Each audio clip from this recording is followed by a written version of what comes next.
வணக்கம். இன்னைக்கு நம்ம பார்க்க போற கதை மித்தாவும் அவளது மந்திர காலணிகளும்.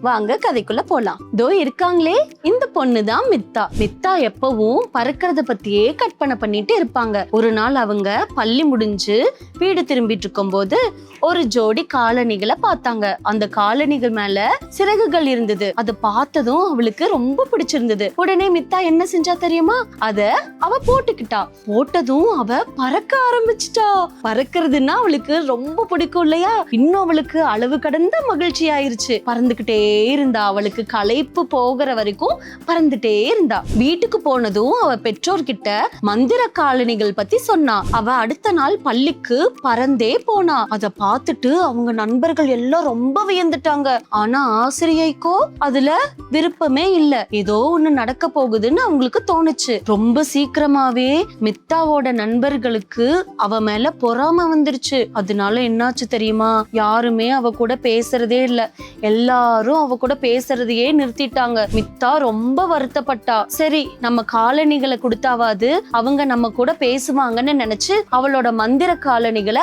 அவ நண்பர்களுக்கு கொடுத்தா. அதுக்கப்புறம் என்ன நடந்ததுன்னு தெரியுமா? அவ நண்பர்கள் திரும்பவும் அவ கூட பேசினாங்களா? அவங்க நண்பர்களும் அந்த மந்திர காலணிகள் வச்சு பறந்திருப்பாங்களா? அதை தெரிஞ்சுக்க இந்த புத்தகத்தை வாங்கி படிங்க. இந்த புத்தகத்தோட லிங்க் வேணும்னா மித்தா அப்படின்னு கமெண்ட் பண்ணுங்க. அதற்கான லிங்கை நான் உங்களுக்கு அனுப்புறேன். பிரியாவின் வழியில் கதைகள் பேசட்டும், கருத்துகள் வளரட்டும். நன்றி.